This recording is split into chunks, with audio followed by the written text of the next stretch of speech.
Oh, down. On the front, you're going to come down. Right here.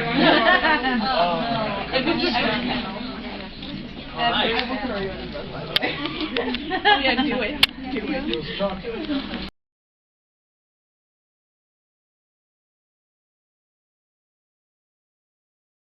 Has changed? Yes. Oh, God. It's gone from green to black. Like Sebastian? That was the joke. Sorry, I'm in a really ball busting mood for some reason. It's like, who's got a question? Your question sucks!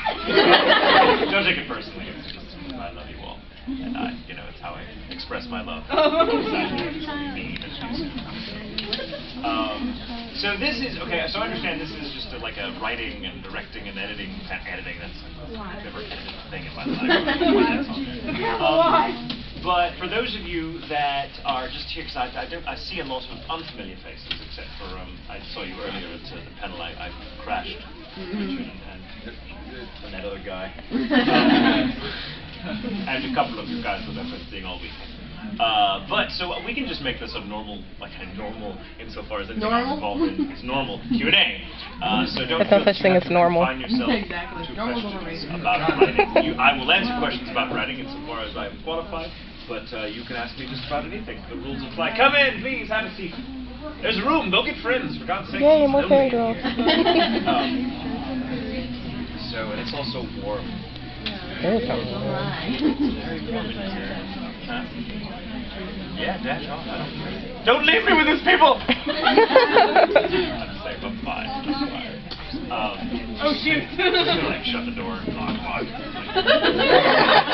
Well, there is an exit behind you. You know that just leads to a brick wall, right? To give me a false sense of security. That's all. I don't think that there's gonna be like nothing. Like it's gonna be like, oh, it's a 4-foot drop. So, yes, we will just make this a general Q&A, if you like.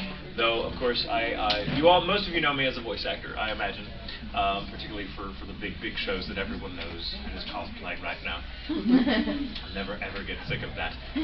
But I've also done quite a bit of adaptive writing for Funimation. I'm one of 3 what are called lead adaptive writers. So the chances are, if Funimation has licensed it and put it out, there is a 1 in 3 chance that I have written the adaptation. So there's a lot of shows that I have worked on, a lot of shows, including Oron, incidentally, which is my first outing as Funimation. Dead Man Wonderland, thank you, which is one of my favorites. Tons and tons and tons of them. I have literally lost track of how much. So a couple of rules before I see some hands flying up. Before we get to the questions, though, I do have a couple of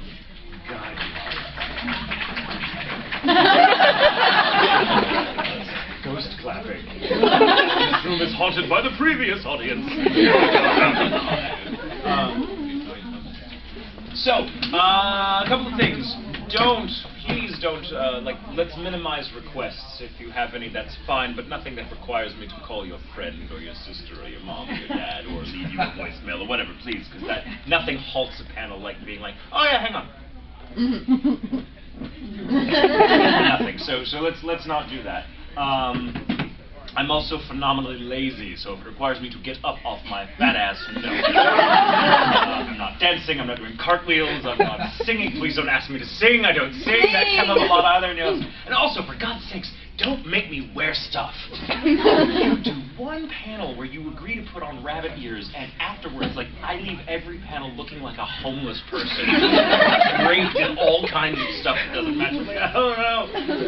Oh, my life has been a series of poor choices made early on. So please, let's keep it civil and nice. And also, if the question you're about to ask, if you've heard me answer it before, like on a YouTube video or something like that, of which there are many examples, please ask a different question. I like new, I like random, I like stuff that, as well you know, because this gentleman in the front is really good with questions.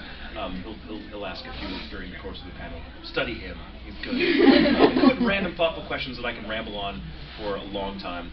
As you've already noted, I can ramble for a good moment. So please, I saw you there with the glasses. Thank you. I do like people with glasses for some reason. I just want to know, when you said you did some writing for Oren High School Host and some of the other animes, do you speak Japanese, and how do you alter the subject matter so that it fits in English? That is a good question. That's very good. That's exactly what I'm talking about. Thank you, madam. I speak just enough Japanese. Well, now thanks to my boyfriend, I speak just enough Japanese to get in trouble, or as we like to say, I speak just enough Japanese to get into deep shit. But I don't read it terribly well. The kanji is still very elusive to me because there's 1,000 ways it can in context of it. So I can very politely ask where like the bathroom is, or tell you, watashi wa nihongo ga toshi wakarimasen. Amo matsu yo fujouzou ji arimasen. And some other Japanese person was like, that's awesome, your accent is shit. But as far as the adaptive writing goes, we have a team of translators who we're talking master's degrees in the language and the cultural references, which is very important because our job as an adaptive writer, once we are given the scripts that the translators provide for us, that are a literal translation, as close as one could possibly get to a literal translation of Japanese, the dialogue and whatnot, in English. We are then given that, and then our job is to make it sound at home in English, because a literal translation of almost any other language into another does not sound good.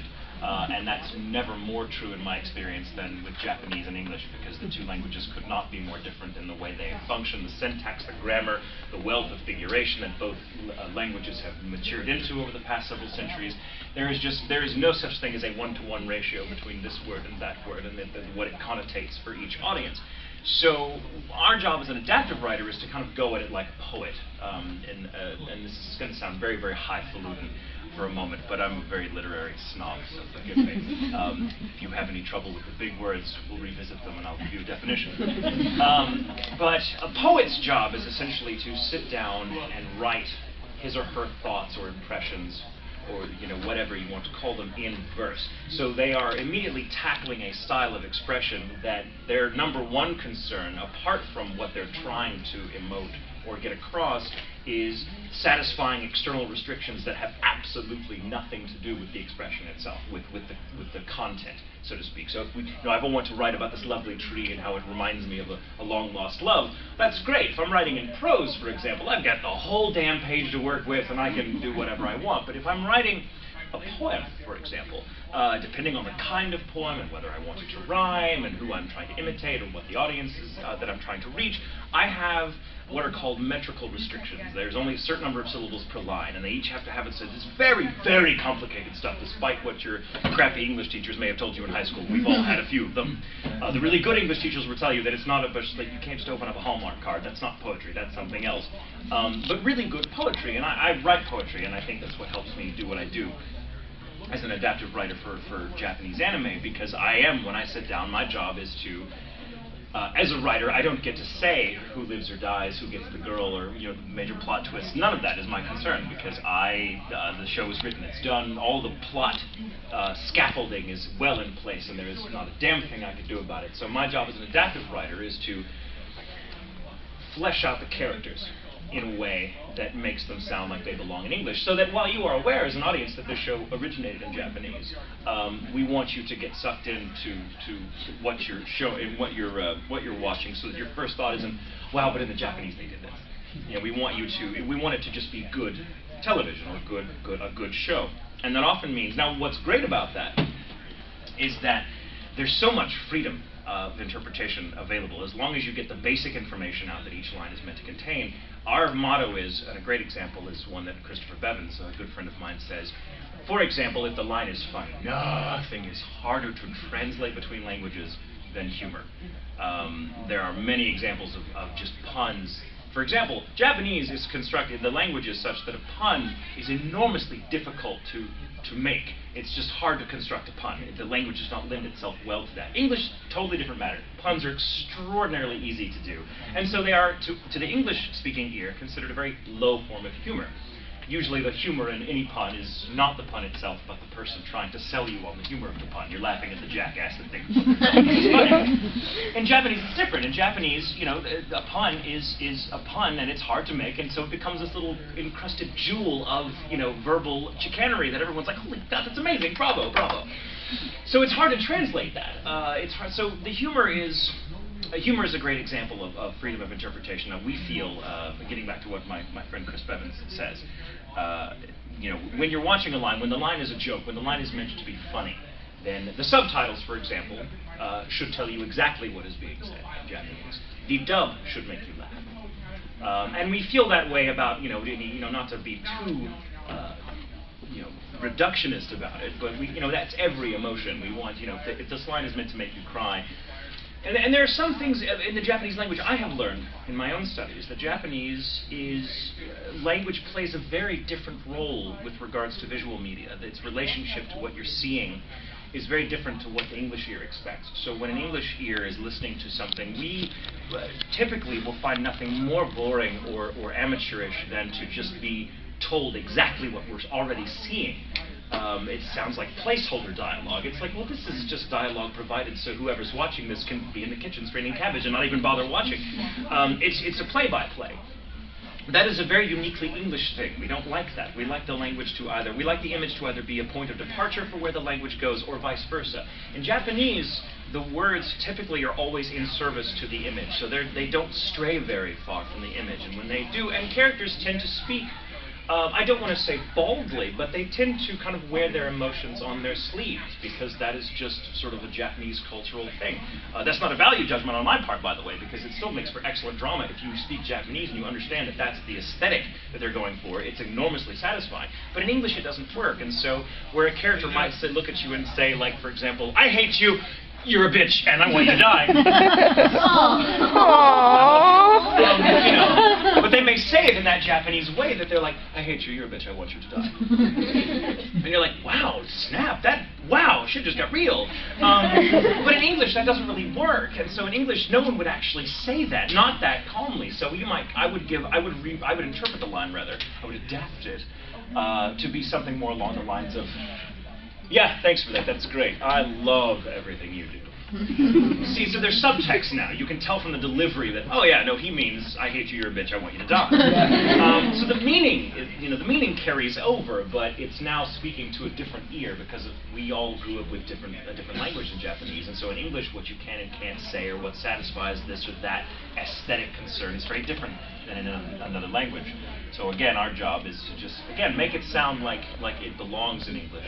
Not that it's better in English, it's never a competition, it's not like we're going to make this better than Japanese. If anything, as adaptive writers and as actors and directors in this business and dubs, we are inspired by the original material to try to get it to reach as broad an audience as possible, and that means transcending language altogether, so that the image and the story and the sort of, the archetypes and the universality of all these things that the original creators were going for now has a home in Japanese as well as English and in French and whatever. That's what's great about adapting, is that you can bring it home to a number of people who otherwise would never have decided to watch it because of the language barrier. So it makes it a great deal of fun. Thank you. How long does it take you to translate an episode? Translation can take anywhere from 2 weeks to 5, depending on how intense the dialogue is, how much dialogue there is. Once the translation is done, because I'm a lead writer, am expected to turn in 2 scripts a week. So that is an hour's worth of dialogue that I write in a week, and that is why I'm crazy. Different writers go at different paces, but I do, because we have to work so quickly that the quicker you're able to work, and I used to be able, when I started out, it would take me a month to write a single script, and the writer was sure to give me, because it's going to be a long time, but now I can just look at I can look at flaps and hear the Japanese and be like, oh, it's going to say this. Now it just kind of comes to me in a way, because I've been doing it for so long, it just sort of, sometimes I'll watch an episode once all the way through and already have it mostly written in my head before I actually start typing. That's a crazy, crazy place for your brain to be. I wouldn't recommend it. End up thinking in 5 different languages. So, thank you. That was a really good question, by the way. I'm sorry if I've bored any of you with all that talk and made you feel like you were in school. I do try to mix it up a bit. All right, you give us a question. You always have good ones. Okay. I will ask this one. We'll hopefully share this with the rest of the audience. You were in this anime called Shigurui, Death Frenzy, Ibe, Satan, Miracle. She says about that. Oh my god. Okay, Shigurui, Death Frenzy. Anyone heard of it? Anyone seen it? Heard of it. Heard of it. Everyone's like, seen it. Anyone seen it besides this gentleman here? You've seen it?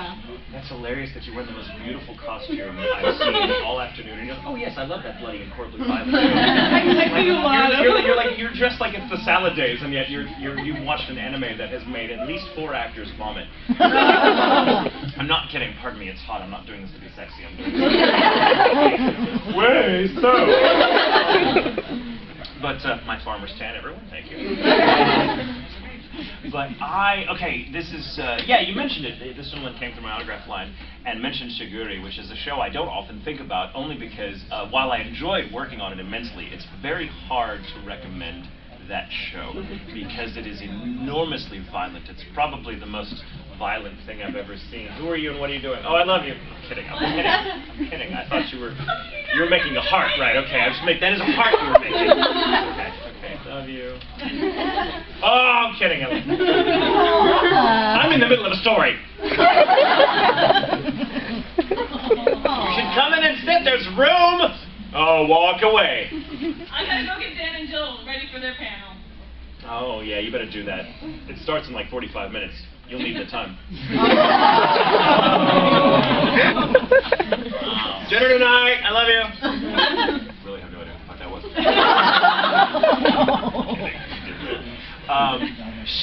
Shigurui was one of those shows. It's essentially a samurai epic, or I say epic. It's actually very intimate, disgustingly intimate at times, about 2 samurai that are destined to clash and all that would entail. But it's very, very realistic, very, very realistic. And I mean, when I saw the first scene, I'm like, oh my god, holy I have to audition for this.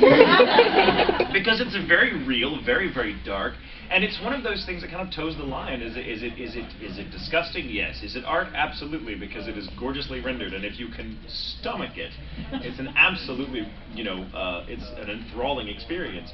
But it's funny, I don't hear a lot of people talk about it because they're either not the type of person that would come through my autograph line, because they're not the sort of person that would say, watch Black Butler or Oron. Those audiences tend to yes, they part ways right around Oron. There's a scene in the show that is so stomach-turning. I'm not going to describe it because just describing it would make you go, okay, thank you for leaving, and half of you I would lose. But there's a scene so stomach-churning that the writer who adapted that particular episode, who is notorious for loving this kind of stuff, the very violent, over-the-top stuff, wrote in the margins of the line where I had to deliver amidst this really wretched thing going on screen, just so you know, this made me puke.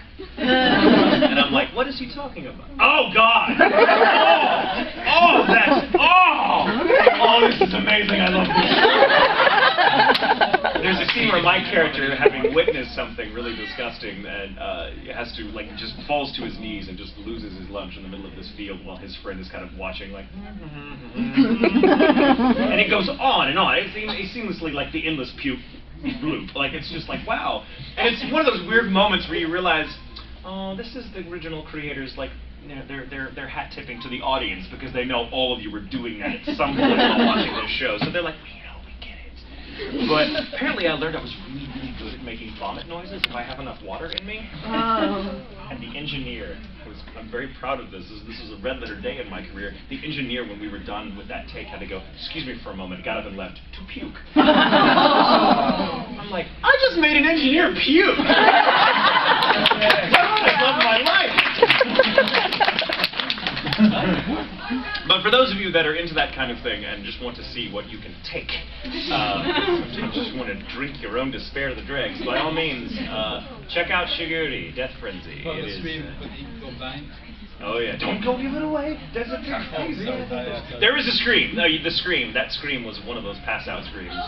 Hey, you do. I had just been screaming all day recording Dragon Ball, I think, at the time, which is already very screamy. And then had to go to Death Frenzy, where Bevins, who was directing it, said, yeah, you're going to lose your voice today because this is what happens to the character. And I saw what happens to the character. And what happens to the character is very brutal, and he screams for, like, it seems like forever, as the credits are running. And you're like, wow, he just never stops. Wow. Like, at some point, he just passed out. Nope, screaming.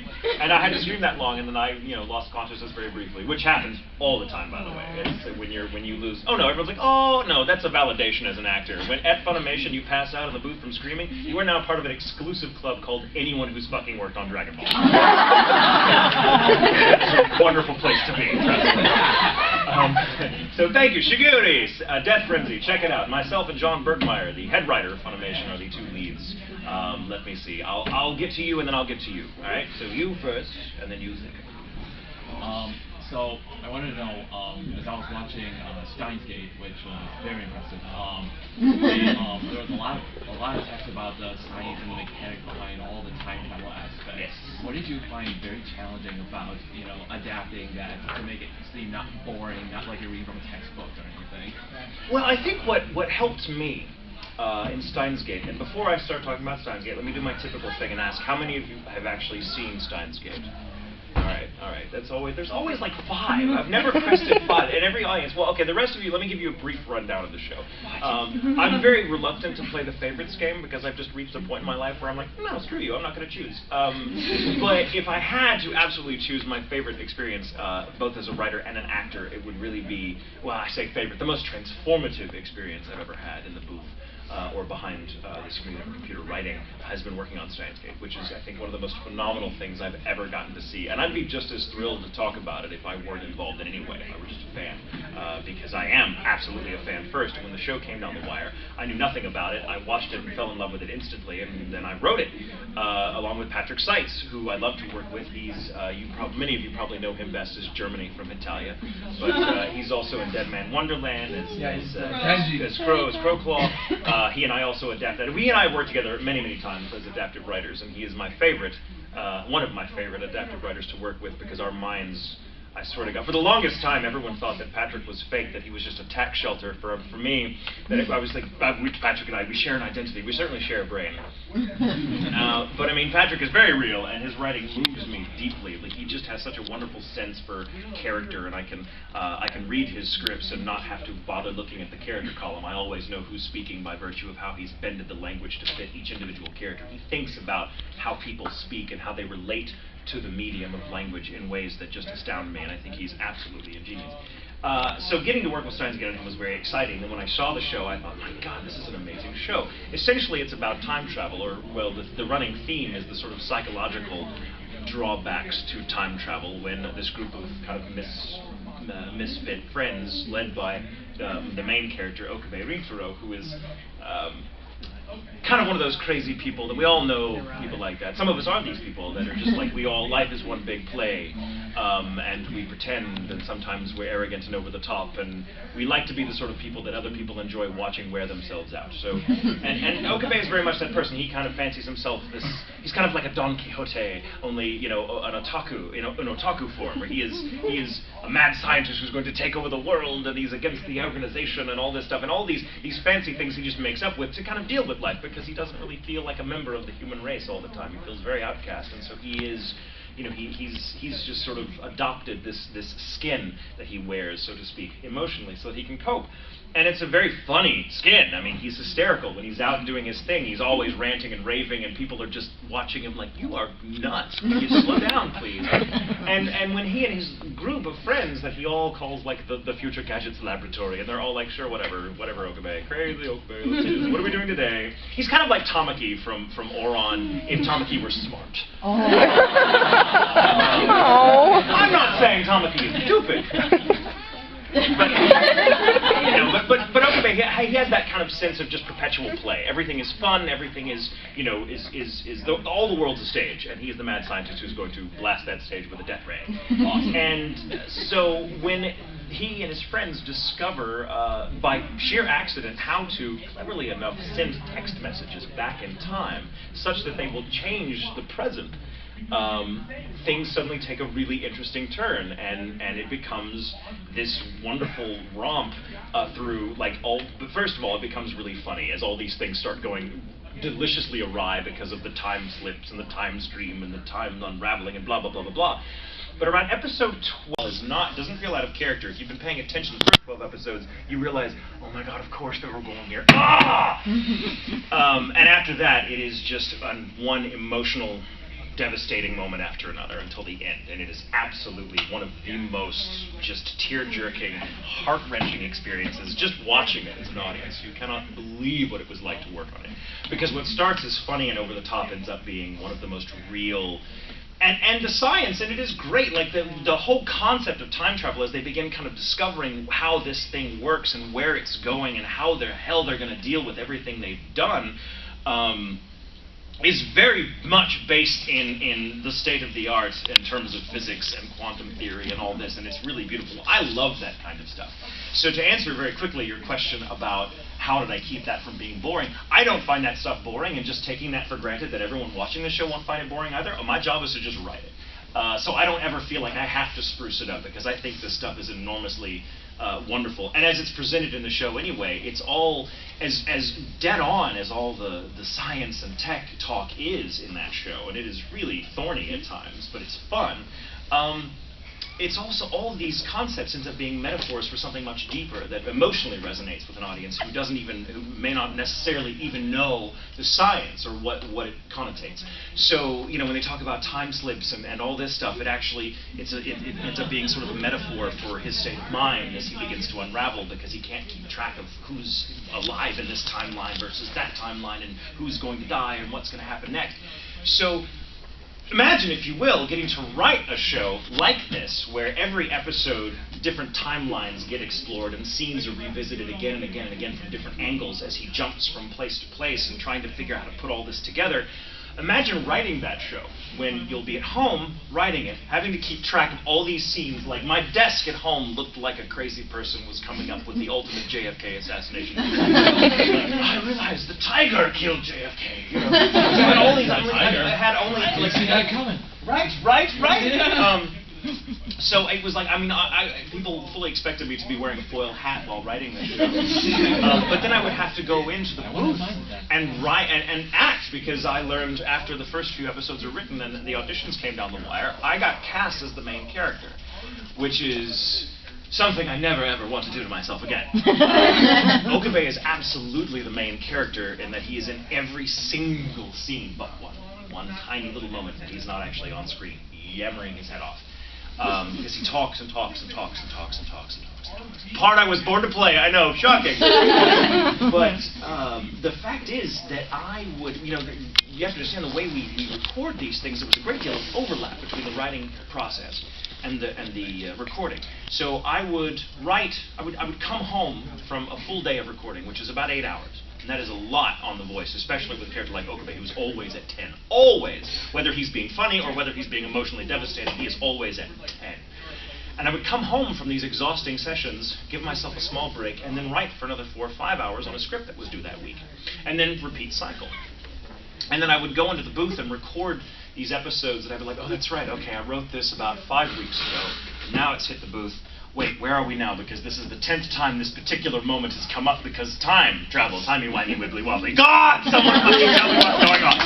And so this is what happened. And the thing is, when you are both the lead actor and the lead writer, my God, the stress that puts on you, because every time I'm in front of the mic going, if this line doesn't work, it is either because I'm a shit actor or a shit writer. I have no idea. But there are moments, for those of you that are interested in hearing me have a mental and emotional breakdown, episode 13 of Steins Gate, which I will not... Right, which I won't get into because I don't want to spoil it for the rest of you, but I mean... there is a scene in that, and there are many scenes beyond that even get more and more devastating, but that's the first one when he starts tearing up and screaming and crying, and you have to understand, Okabe is a character that up until this point has always been the arrogant, over-the-top one who's just an insufferable monomaniac, but circumstances have forced him by now to completely shed that skin. It is no longer even an option for him as a coping mechanism, and he is in this situation, without giving anything away, he's in a situation where he is desperately pleading for the life of a friend at peril to his own. And he has gone from being in the first few episodes where he's like, I'm a mad scientist and I'm a genius and I'm going to take over the world, blah, blah, blah, blah, blah. He's now pleading with someone he barely knows, saying, I am shit, I am nothing, please just don't do this. And I get emotional when I talk about it because it's a really, really emotional moment. And everyone's like, oh, look at you, you're vulnerable. And the scene, when I wrote the scene, about 5 or 6 weeks before it hit the booth, I cried. Because it's just an incredibly moving scene, and the original Seiyu is so goddamn good. And I'm just like, scene, I don't envy who has to say that. Oh shit, it's me. So then when I go into the booth 5 weeks later, I knew it was coming. I was like, oh, this is episode 13. This is that scene. Oh God, how am I going to do this? And so I was really nervous. And all of that just came out, and when I was in the booth, because mind you, there was never really a chance to psychologically get away from this damn character, because you'd be recording for 8 hours, then writing him for another 5. So everyone in my family and everyone in, my friends just knew Tatum is just going to be this character for about 6 months. So I'm really sorry, all of you, but Tatum will get the reins again after this is over. Until then, good luck, everybody! And playing Okabe and just having that character, inside of you, constantly pulling the reins as he was for that period of time, is like constantly, driving down the freeway with your blinker on and being like, I'm going to make a lane change. You don't know when. So I go in the booth to record this scene, and because of it, I just start really getting into it, and I start crying. And I mean, really crying. And somehow the line between me and Okabe just completely fucking vanished, and I started crying, and I couldn't stop crying, and I was like, please don't let them do this, and like Colleen Blinkenbeard, the show's marvelous director, was like, honey, are you okay? I'm like, no, I'm not okay!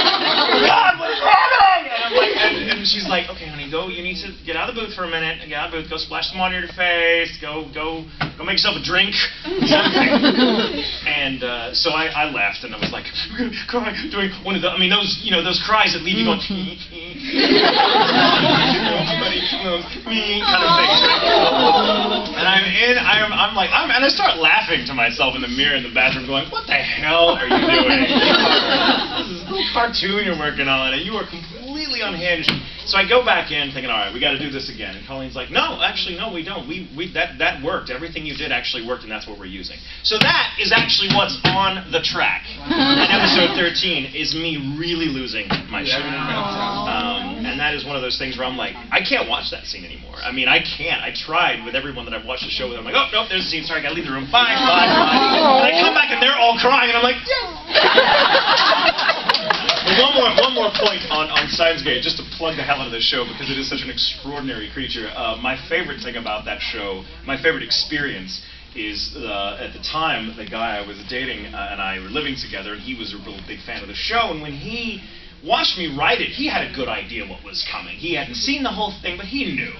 And he knew that in episode 12, he didn't know exactly what, but he knew there was going to be a cliffhanger to end all cliffhangers. And this is from someone who grew up watching classic Doctor Who, where every fucking episode is a cliffhanger. And that music comes up, you're like, oh, damn it! Another week! Oh, it's a pledge drive week on PBS. God! Exactly! So and here episode 12 comes, and I'm like, are you sure you want to watch this? Because the last 12 are not coming out until December. We got 2 months where you're going to not know what the hell. And you're going to hate me. He's like, I can take this. It's good. It'll be great. I'll get involved. We watched that together, and when episode 12 ends, and it ends with Okabe screaming, what the hell is this? And boom, over. And then that's it. For 2 months, he turns to me and goes, fuck you. Came back from and said, no, seriously, fuck you. What the hell? Another very brief point I want to say about Steins Gate that is something very, very even more personal to me is that at the time the show itself takes place in Akihabara, which is a very real suburb. Well, they don't call them suburbs, but like a prefecture of Tokyo, which is kind of like their Silicon Valley. It's very like otaku pilgrimage, like it's the otaku Canterbury. It's like where you go if you're into this stuff because they have everything. It's a paradise. And I know because my current partner lives there. And he lived there at the time, and he was like, hey, let me show you a picture. Look, there's the cave book store, because all they would use real locations in the show all the time, including the stairwell. The stairwell? You know the stairwell? Where they're always on, where he and Christina have the talk, and there's the sewing of the sleeve, that scene? He's been to that stairwell, the son of a bitch. Yeah, but at the time I was writing the show, I thought of him frequently, and that show wound up, and there are various romantic undertones to the show because of the two main characters. And when I was writing the show, I thought, oh God, there's so much of this reminds me of me. And he watched the show and he got all of the references and was like, you beautiful son of a bitch, that was all for me, wasn't it? I'm kind of. So that show brought me together with someone who's very, very special. Aww. Everyone's like, oh! So watch it, goddammit! Thank you. I've talked about that for 15 minutes. I'm so sorry. All right, who's got another question? Let's see. Oh, yes, you. I was going to go to you next. Is it kind of self-fulfilling knowing that you wrote one, adapted one, and then you get to act as one of the mains or one of the characters in it? Well, it's like I said before. It's always stressful when you're actually in something you've written because it just. I mean, it ends up being fun because, I mean, if I've done my job and everything fits and the director is happy with the dialogue and there's no real, significant earth-shattering changes made after it's out of my hands as a writer, then I come in and I do feel very satisfied. I feel satisfied both as an actor, like, ha, holy shit, I just got my tongue around a Tatum line, ha, ha, because they're known as Tatum lines. They're Tatum likes to, play with language and be very thorny, and I'll be very tricky, and I'll have all these copious notes going, this line will only fit if you stress this exact word here and this word here, so sorry the actor doesn't have a lot of freedom of delivery. Some actors love that, others hate it, but it's always been referred to now as a Tatum line, and so if I can come in and land a Tatum line, I'm like, yeah! What's wrong? See, it's not so hard, what's wrong with you, pussy?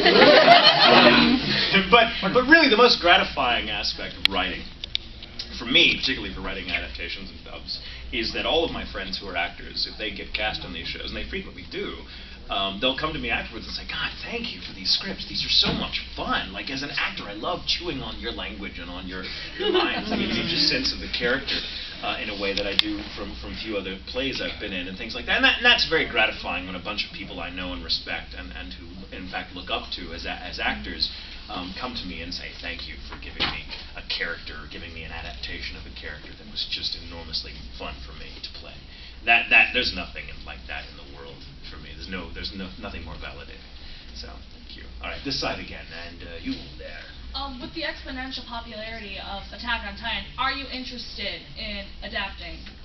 Absolutely. Yeah. Yeah, I'm very interested. More I will not say about that. Sorry, let's go to this side again. Purple hair.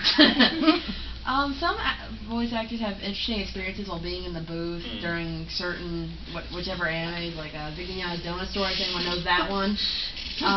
Do you have any ones like that for, say, Black Butler or... I have many also shows, because I'm nuts, I'm crazy, and I try to make it fun. Black Butler, there's the nun scene. The infamous nun scene. I'm trying to condense this into a shorter version, because I know I ramble, but there's the nun scene. For those of you, all of you know, there's nun scene. Oh, yeah. We know. Surprisingly, interrogating, shall we say, a nun, who's not a very good nun. And when I saw that, I laughed. I thought, that's hysterical, that's funny. And Ian Sinclair's brilliant to work with, by the way. He was also Bard in the dub, of course, but he was also the voice director, and he was just amazingly fun to work with because Ian has such an energy about him, and he has such a stage actor's presence that as an actor he will just get you there, and he just knows how to make it fun when it needs to be fun, how to be serious when he knows how to push all my buttons and pull all my strings, and I will do anything for Ian because he just commands that kind of respect as a director and as an actor. And he's crazy, and that's fun, hanging out with crazy people. Ian is one of the most insanely unhinged people I've ever met in my entire life, and will do anything, and I'm like, oh, every second with Ian is an adventure. So, exactly. So, I watch this, and I see the shot, and I'm like, wow, this is awesome, yes! And so we do the line. I forget now what exactly the line is, because it was so unimportant. I mean, the line was the least important thing about that moment. We do a take, and we're done, and I hear Ian in my cans go, yeah, okay, not a bad take, but it's missing something. Let's give me another one, Ted, if you don't mind. And this time I want to hear, how do I put this? Movement. and I'm in Sebastian mode, so I'm like, oh, I'm sorry, what? You want movement? You want me? Let me translate for you. You want me to dirty dance with the microphone? Effect will have on my voice. He's like, yep, I do. Let's do it. And I'm your director, so get cracking.